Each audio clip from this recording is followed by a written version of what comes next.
tentang pembelajaran ya itu saya kira sudah matang sekali ya, sudah matang sekali. Cuma karena ini mata kuliahnya pertama disampaikan, maka prolognya itu dasarnya juga sudah harus dibahas ya Mbak. Nah kalau kita bicara tentang perencanaan, ya apa yang dimaksud dengan perencanaan kalau menurut Pak Ujan? Kalau menurut saya sendiri Bu, perencanaan itu suatu rancangan. Nah, satu rancangan. Kalau dalam bahasa Inggris perencanaan itu disebut apa ya Muhammad?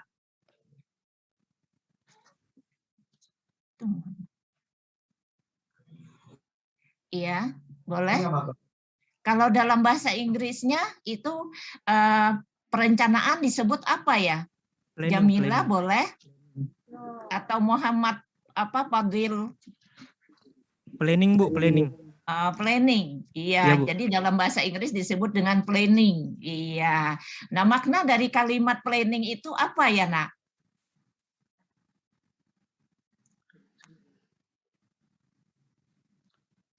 Apa ya maknanya?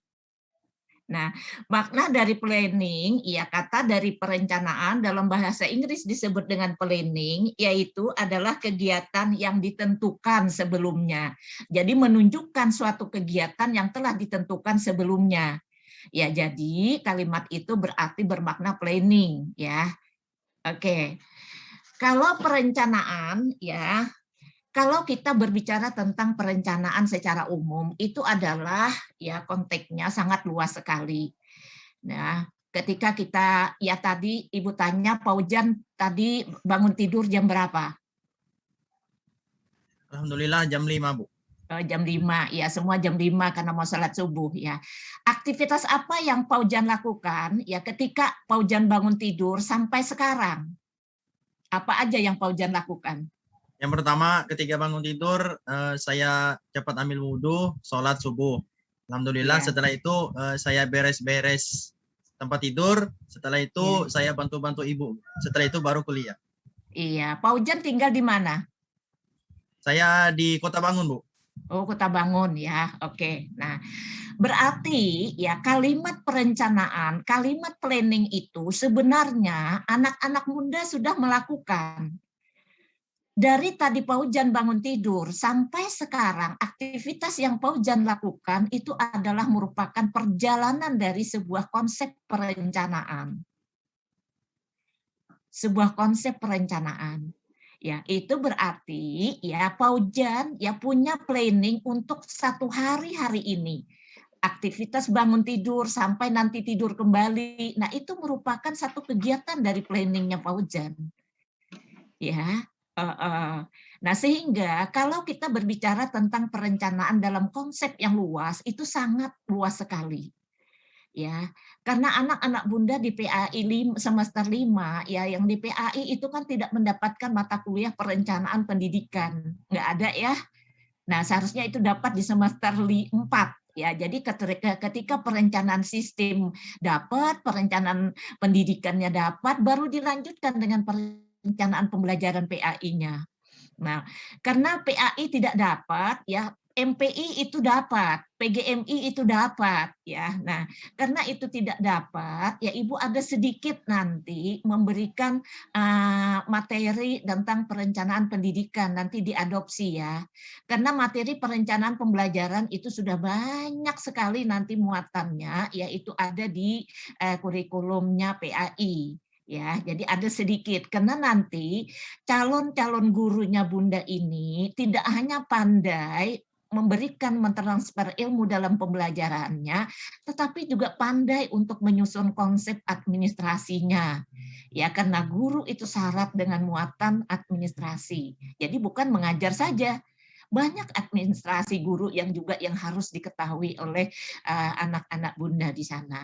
Nah, jadi ketika kita bicara tentang perencanaan, ya ketika kita bangun tidur sampai tidur kembali itu adalah konsep perencanaan. Ya, ketika orang mau kuliah, Paujan mau kuliah di IAIN Samarinda, mengambil jurusan PAI, apa planningnya Paujan? Apa planningnya, Nak?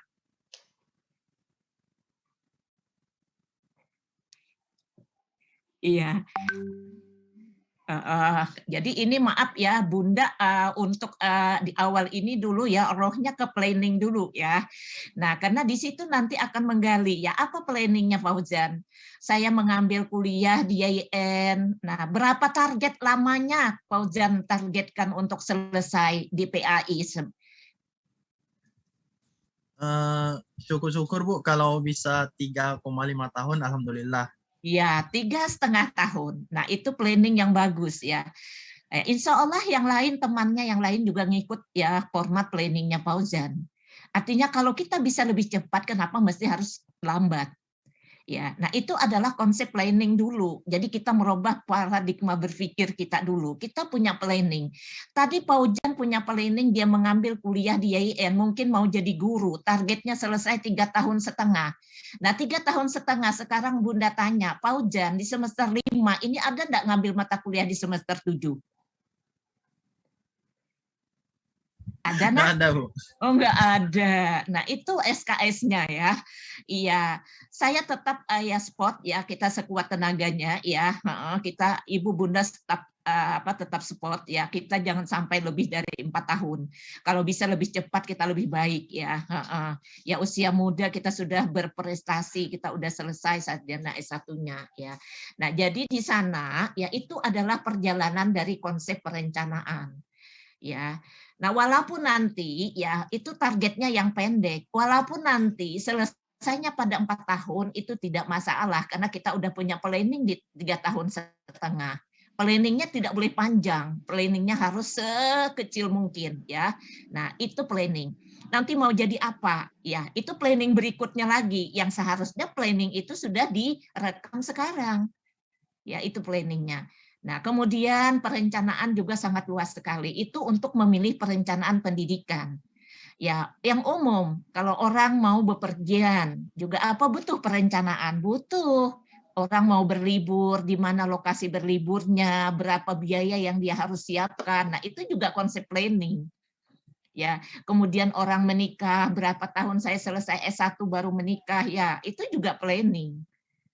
Ya, memilih pasangan juga siapa pasangan saya nanti guru PAI, saya PAI, saya tidak mau sama PAI, saya memilih yang lain. Juga itu planning.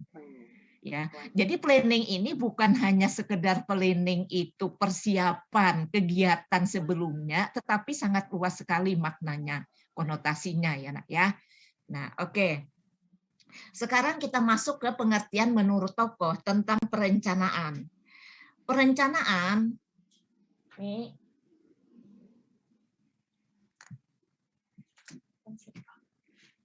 jangan ditinggal dulu.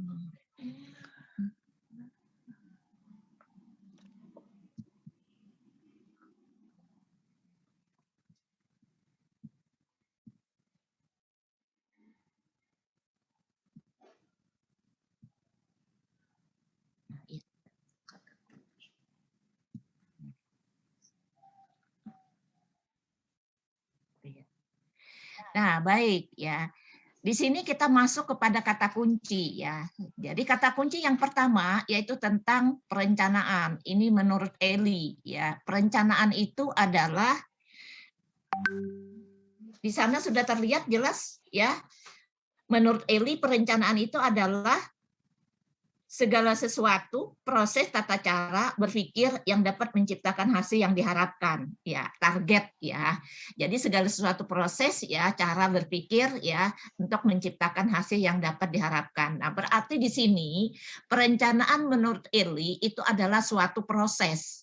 Yang artinya suatu proses ya, segala kegiatan itu berproses, akan tetapi harapan terakhirnya ingin mencapai tujuan, target. Ya, itu menurut Eli.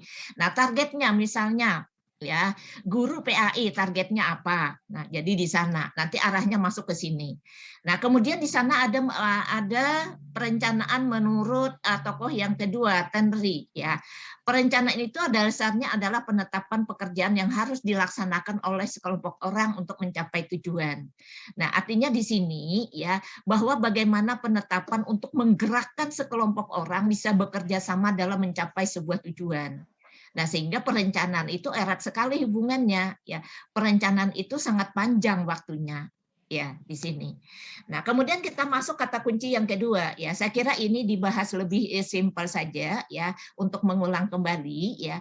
Kalau kita berbicara tentang pembelajaran ya, pembelajaran itu adalah suatu proses kerjasama antar guru dan siswa dalam memanfaatkan segala potensi sumber yang ada. Nah, pembelajaran itu akan terjadi apabila ada kerjasama antara guru dengan murid. Apabila tidak terjadi kerjasama, ya gurunya ngomong di depan, muridnya juga di kursi, ya di bangku ngomong sendiri. Nah itu berarti tidak ada kerjasama. Nah, yang dimaksud dengan pembelajaran di sini menurut Signa adalah ada kerjasama. Ketika guru menjelaskan, muridnya juga mendengarkan. Jadi ada proses kerjasama, tidak ada proses masing-masing kerja. Kalau proses masing-masing kerja itu tidak terbangun kerjasama. Yang dimaksud dengan kerjasama di sini adalah konsep pembelajaran bahwa ada bentuk ya kegiatan yang simultan antara kegiatan guru dan kegiatan murid. Ya, nah, oke. Sekarang kita masuk ke kata kunci yang kedua tentang pembelajaran. Nah, pembelajaran ini menurut Sanjaya ya bahwa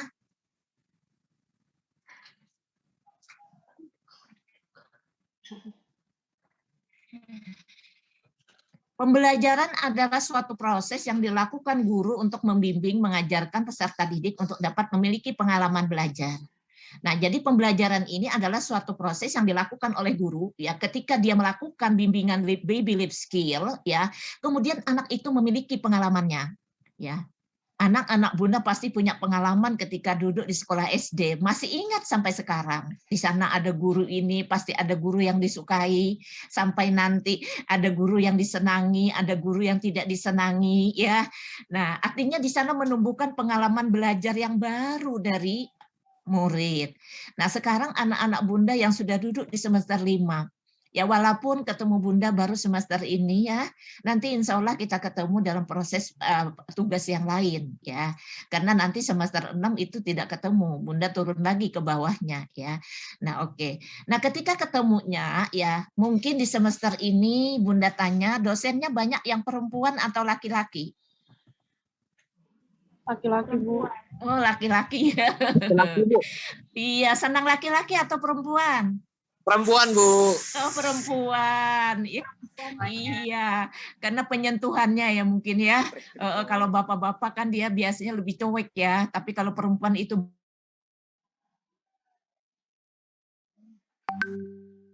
lalu ya cuek dia juga ada ya. Jadi harkat martabat seorang ibunya itu ada yang muncul, ada yang kurang muncul. Ya, jadi ketika dia melakukan proses pembelajaran ya, dia sepertinya menyatukan menyatukan ketika dia juga memberikan pelajaran kepada anak putra putrinya ya.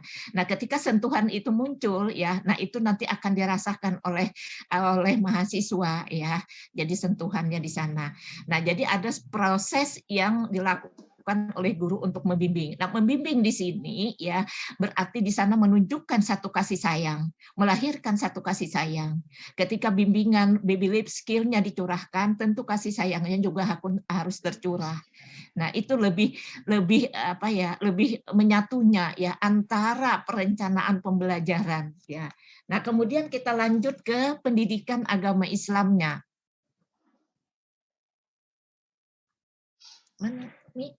Enggak muncul nih.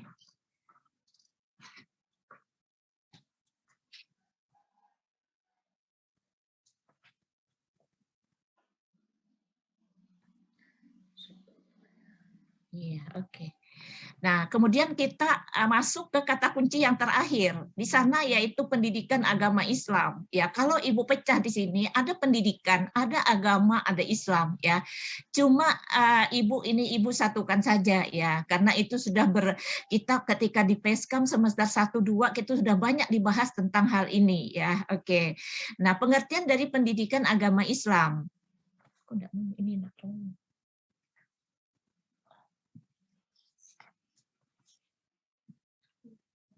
Yaitu tentang PAI-nya di sana ya, bahwa ini persatuan ya antara perencanaan pendidikan agama Islam, sehingga di sini agama Islamnya ya kita ambil yang simpel, yang sederhana, yaitu suatu upaya mendidik ya keajaran agama Islam dengan nilai-nilai agama agar menjadi way of life, yaitu pandangan dan sikap hidup. Nah, ya ini saya kira itu long life education ya sudah sering dipahami dan sudah sering didengungkan hal ini ya. Sekarang kita lanjut ke bagian bawah, yaitu masih dalam satu kesatuan, yaitu pengertian pendidikan agama Islam adalah sesuatu yang ditunjukkan untuk memelihara dan mengembangkan fitrah manusia serta sumber daya manusia yang ada padanya menuju terbentuknya manusia seutuhnya sesuai dengan norma Islam. Nah, berarti akan mewujudkan suatu bentuk insan kamil ya. Nah, saya kira kita dalam keadaan yang fitrah ya. Mudah-mudahan anak-anak Bunda ini masih dalam keadaan wudhu ya. Ada yang masih dalam keadaan wudhu? Saya, Bu. Oh iya, alhamdulillah. Tolong ya. Jadi ketika kita ingin memulai kuliah, persiapkan berwudu dulu ya. Insya Allah kita akan insya Allah semua yang akan kita lakukan itu selalu terjaga dan penuh dengan berkahnya. Amin. Ya, oke. Untuk kata kunci ini ada yang mau ditanyakan dulu? Oke, Bu. Oke. Jelas, Bu. Alhamdulillah, jelas ya. Oke, kalau gitu. Nah, kalau gitu Ibu masuk ke ini, ke perencanaan pendidikannya dulu ya. Nah, ke perencanaan pendidikannya dulu. Langsung aja dulu. Perencanaan pendidikan yang kemarin, yang pengertian perencanaan pendidikan.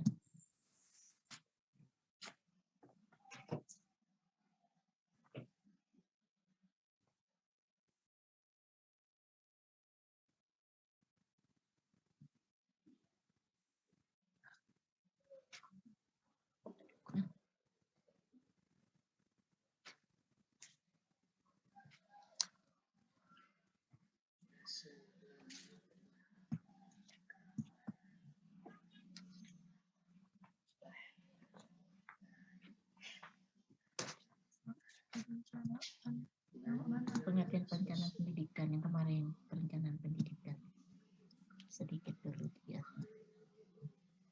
Yang perencanaan pendidikan yang kemarin PGN. Nggak apa-apa.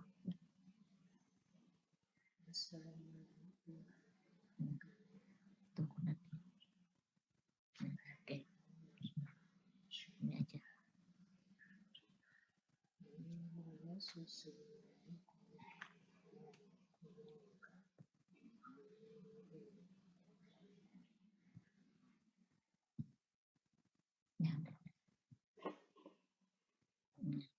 Iya, tadi kata kunci perencanaan pembelajaran PAI itu sudah tuntas ya. Sekarang Ibu selipkan tentang perencanaan pendidikannya ya. Nanti kita baru kembali ya. Oke.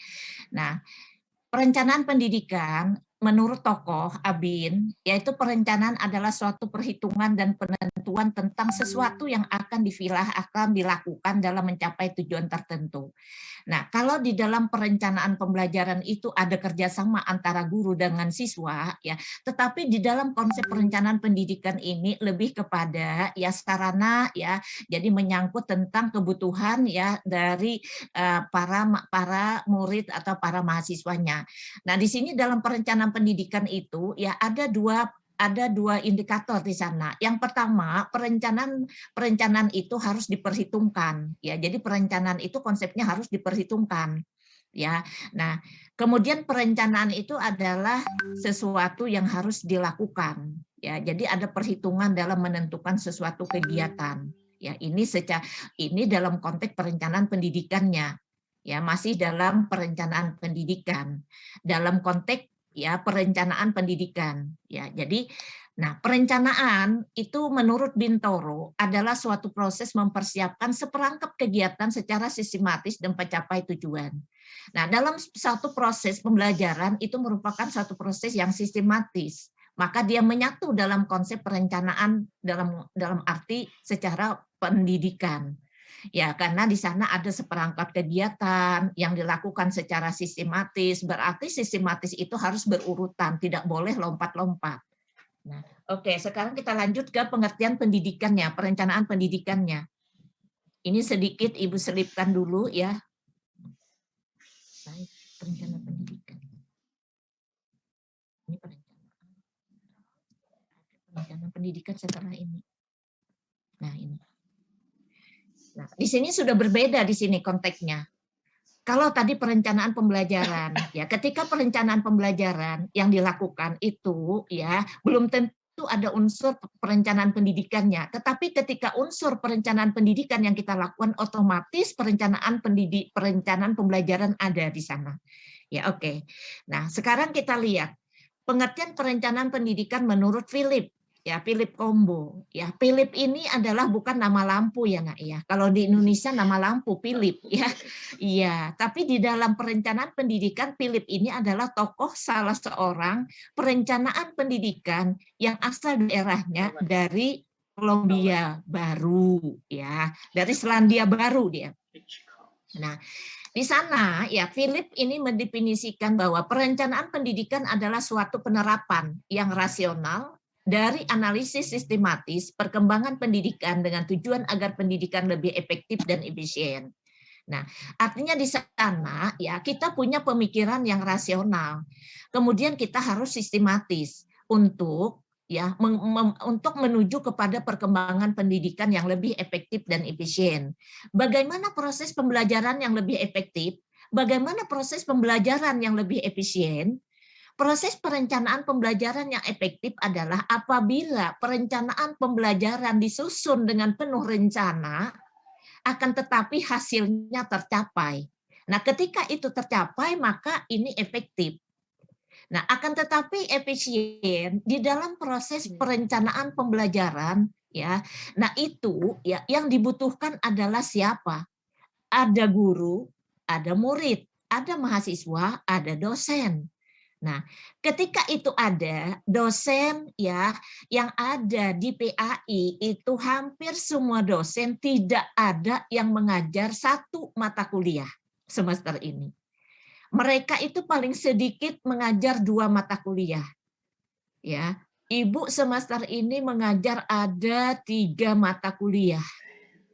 Yang pertama administrasi supervisi, yang kedua perencanaan pendidikan, yang ketiga perencanaan pembelajaran PAI. Jadi karena lintas Kaprodi ya itu ada, sehingga untuk mengefisiensikan dosen yang satu bisa mengajar dari 3 mata kuliah karena masih serumpun, berarti mengefisiensikan tenaga SDM. Nah, kita lanjut yang kedua, menurut Groge. Menurut Geroga, perencanaan pendidikan adalah suatu proses mempersiapkan keputusan-keputusan dalam kegiatan di masa depan dalam bidang pembangunan pendidikan. Berarti di sini hubungannya adalah dengan pembangunan pendidikan. Ya, coba kita merenung sebentar, anak-anak Bunda bawa merenung sebentar. Sekarang itu kampus kita ada berapa, Nak? Ada 2, Bu. Ada 2. Sekarang anak-anak Bunda kuliahnya di kampus 2. Kampus 2, Bu. Kampus 2. Iya, kampus 2. Anak Bunda pernah enggak ngelihat kampus 1? Pernah enggak berkunjung ke kampus 1? Belum, Bu. Pernah. Belum. Iya, belum ya. Jadi tidak bisa membandingkan ya antara kampus 1 dengan kampus 2 ya. Iya. Kalau kampus 2 ya, tapi sudah pernah ke kampus atau belum? Ini sudah. Sudah, Bu. Sudah. Sudah. Iya, sudah. Ya, cuma ke kampus 1 belum ya. Nah, nanti kapan-kapan kalau ada waktu sudah normal jalan-jalan ke kampus 1, diamati di sana. Ya, apa perbedaan antara kampus 1 dengan kampus 2? Enak belajarnya di mana, ya? Nah, kalau kita lihat sementara kampus 1 itu adalah letaknya di kota. Ya, dia di kota persis di jantung kota.